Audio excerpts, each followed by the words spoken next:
formação dos administradores está muito em foco em razão da crise que estourou no final de 2008, que foi oriunda da concessão inadequada de crédito. O que nós temos que estar prestando atenção é sobre a possibilidade ou não de responsabilidade dos administradores, do ponto de vista legal, do ponto de vista da ciência da administração, economia e finanças, né? E de um ponto de vista legal positivado, né? Ou seja, normas, leis, instruções. O administrador que age de modo abusivo aos poderes que lhes foram otorgados, ele está, de certa forma, contrariando a norma do estatuto. Um administrador que age de modo a infringir uma norma emanada pelo Estado, não entre as partes, ou seja, não é mais agora o estatuto social, mas uma lei que todas as sociedades precisam observar, o administrador está indo além dos seus poderes, ou seja, ele não está agindo com diligência. Do ponto de vista da ciência econômica, administrativa, das finanças, também há necessidade de se pensar na questão das informações. O risco inerente na tomada de decisões, né? Então, são vários os fatores que compõem um quadro sobre a responsabilidade ou a não responsabilidade dos administradores em determinados casos. Agora, não fica difícil a gente conseguir compreender que o administrador que ultrapassou seus poderes é responsabilizado. Agora, os fundamentos disso é que talvez sejam um pouco mais obscuros. E cabe, para que as decisões emanadas pelo Poder Judiciário possam estar permeadas por uma racionalidade, por uma razoabilidade, é necessário estabelecer parâmetros. Quais os parâmetros legais? Quais os parâmetros econômicos? Quais os parâmetros éticos que vão estabelecer os limites de atuação do administrador? Mas para pensar as causas desses parâmetros, portanto, para pensar na natureza da administração, da representação, nós precisamos voltar no tempo lógico do aprendizado jurídico, em teoria geral do Estado, em um direito civil básico, ou até mesmo o que poderia estar dentro de introdução ao estudo de direito, que é a diferenciação entre a pessoa natural e a pessoa artificial, ou seja, a pessoa física e a pessoa jurídica, os termos que mais usualmente se coloca na prática. Essa diferenciação, ela também está permeada por uma teoria da representação, porque uma pessoa jurídica, uma pessoa artificial, ela é fruto da vontade das pessoas naturais, que, como não conseguem de modo isolado realizar determinada atividade, atingir determinado escopo, isso só é possível quando unida com outras pessoas, elas vão formar uma sociedade, que essa pessoa jurídica, ela é artificial, ela é fruto do engenho humano.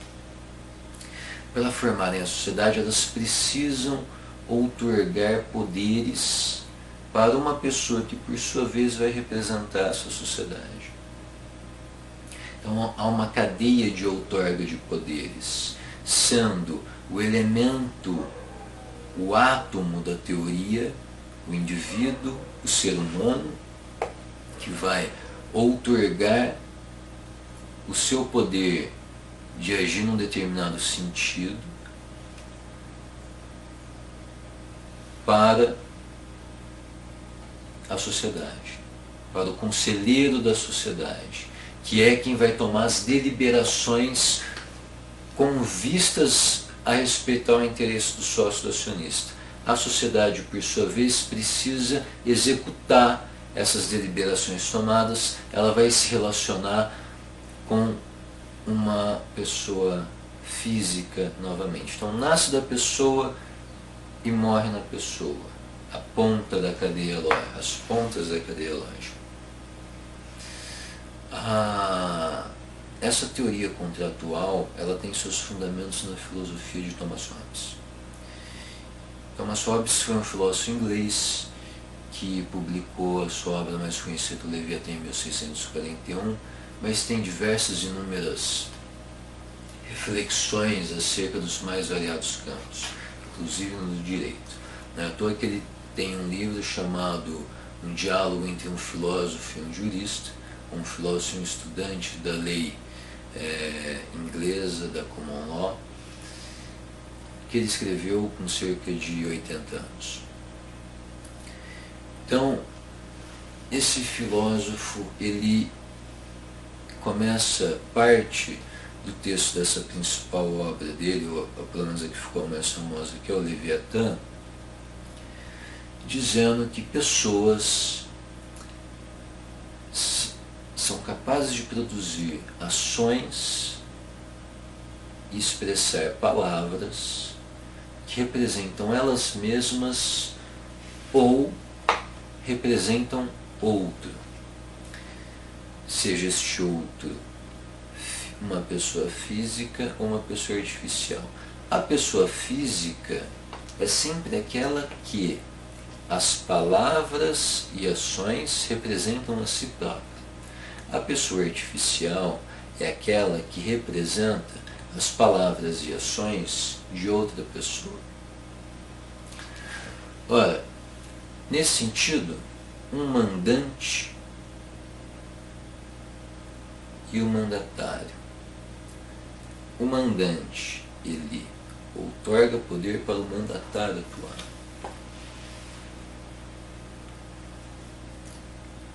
Hobbes vai dizer que a palavra pessoa e as implicações que ela trazem para o mundo jurídico têm uma relação com o mundo teatral.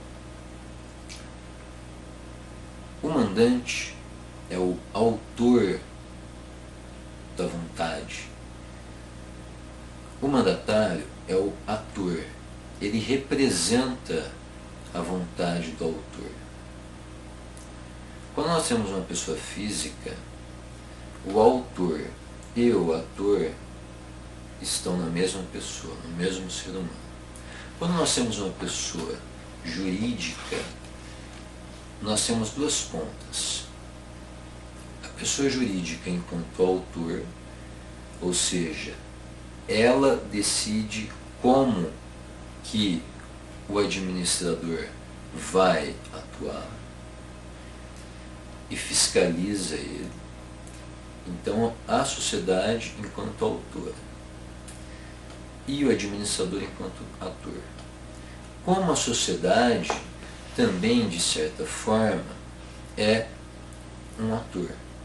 Por quê? Ela representa, ela reflete a vontade do autor, pessoa física, pessoa natural, o indivíduo ser humano. Então, há uma cadeia em que a base e a maior força, se você retira a base, o edifício cai, encontra-se na vontade dos indivíduos sócios acionistas da sociedade. Primeiro tem que se ver qual é o interesse desse acionista, desde que ele não vá contra nada estabelecido por lei. E daí é uma questão do direito regulando a economia que nós ainda vamos adentrar. Mas essa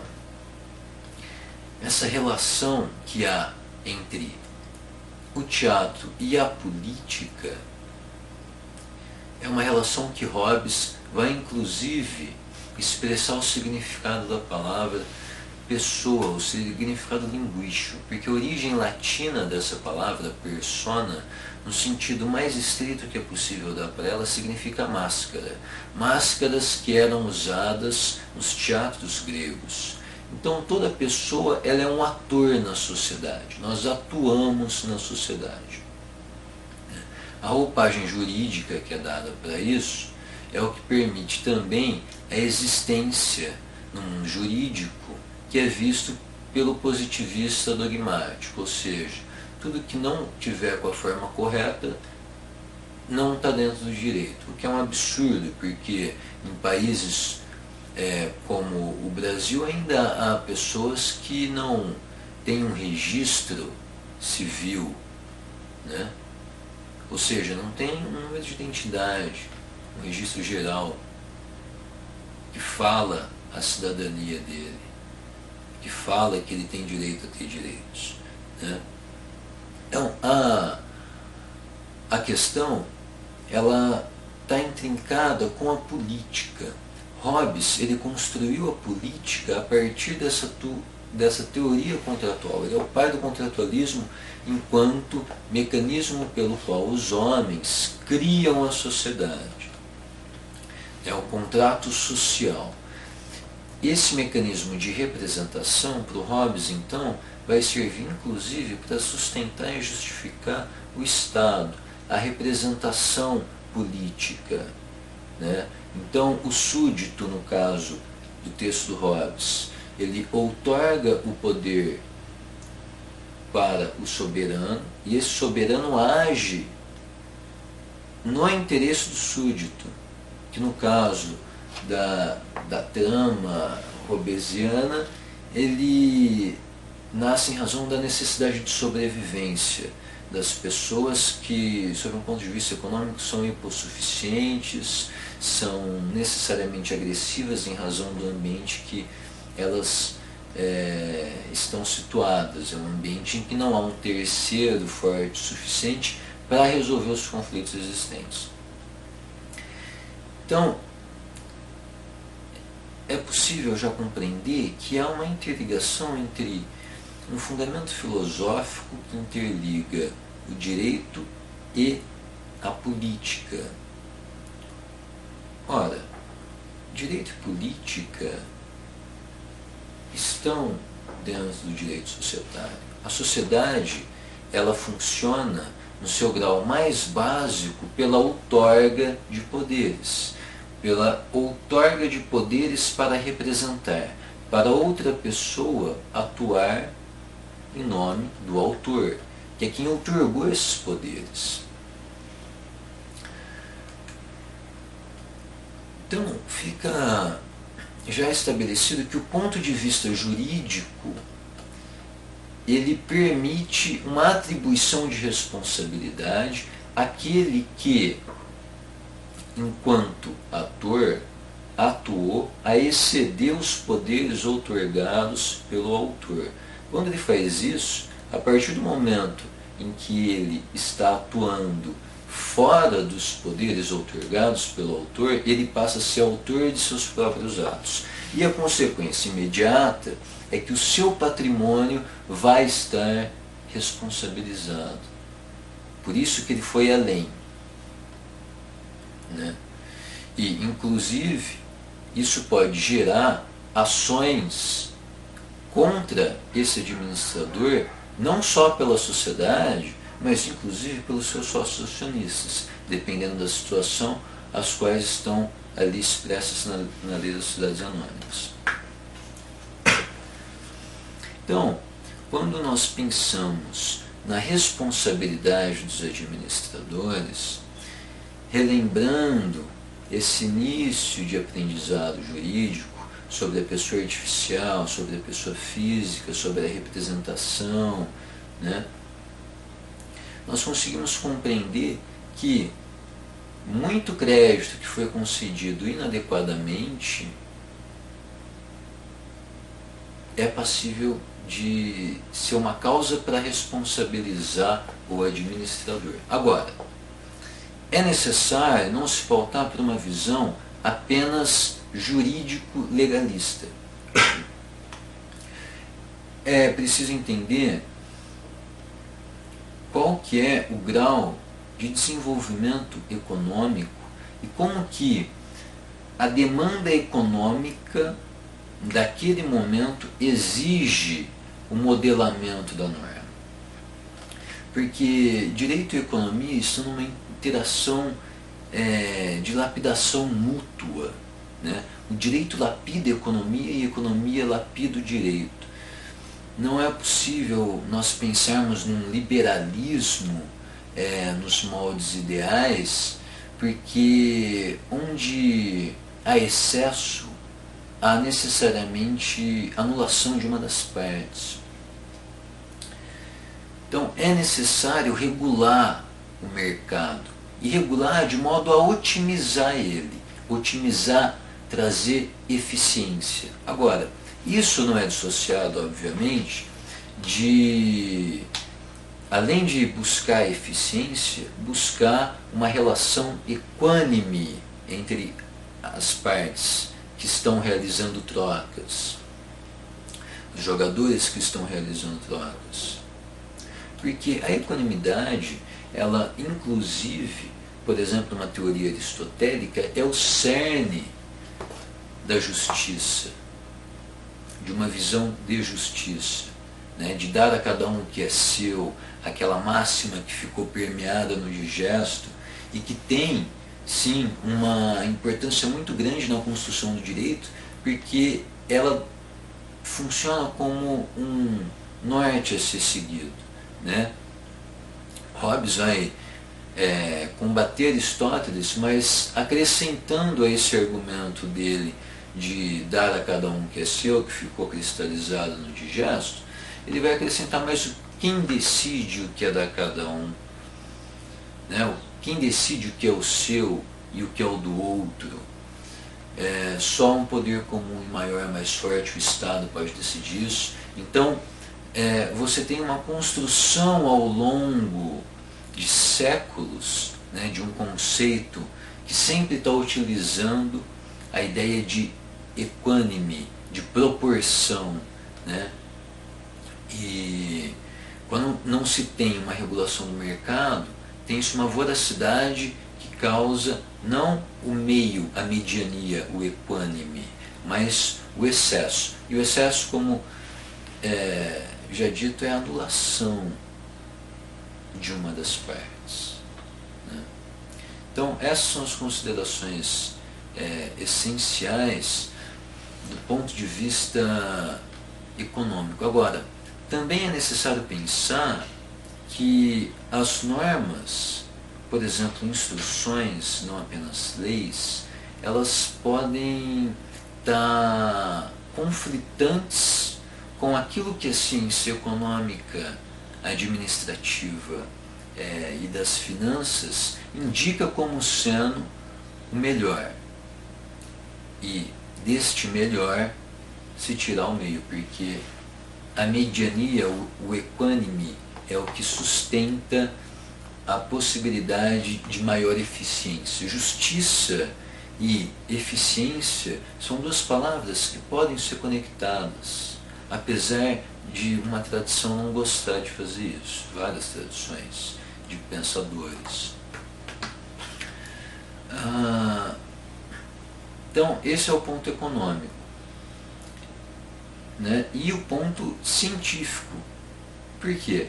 Porque se, num determinado momento, aquela técnica é o que a ciência econômica considera mais adequado, o direito ele vai ter que se adaptar àquilo ou não?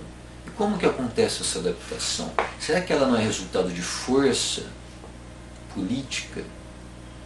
E daí a política também está permeada nessa relação com a economia e com o direito. Não é à toa que se chamou na França há uns 2 séculos o direito público de direito político, né? E além disso tem a economia política. Então a política, o decisionismo, ele é a base que interliga o direito, a economia e a política. Agora, esse decisionismo, ele tem princípios. Quando não são observados, eles corroboram com a quebra do mandato, em razão de extrapolamento dos poderes que foram otorgados. Então, analisando todas essas bases jurídicas, no sentido não apenas legal, econômica e científica, é possível estabelecer um quadro em que, olha, administrador, quando houve a sua atuação, a companhia teve um prejuízo, os acionistas tiveram um prejuízo. Vamos verificar se essa sua atuação foi correta, sob o ponto de vista legal. Você desrespeitou o estatuto? Em que sentido? Do ponto de vista técnico, você foi imperito, imprudente, negligente? E do ponto de vista que mescla a técnica, o fato com o valor. Olha, é necessário agir nesse sentido, porque a norma determina isso por uma melhor regulação do mercado que vai trazer eficiência. O administrador ultrapassou esse valor que está permeado junto com essa norma quando ele realizou o fato, porque o ato concretizado é o fato, né? Então essas questões são talvez as questões que possam fechar essa pequena reflexão sobre a responsabilidade dos administradores, que nos fez percorrer um caminho que desembocou lá na teoria geral do Estado, na filosofia de Thomas Hobbes e no contratualismo que ele construiu para justificar a existência do Estado. E como essas questões fazem com que haja uma relação de lapidação mútua entre a economia e o direito, né? Além do que permite-nos estabelecer os limites de atuação dos administradores, ou melhor dizendo, os parâmetros para se estabelecer nos casos concretos os limites de cada administrador. Obrigado pela atenção.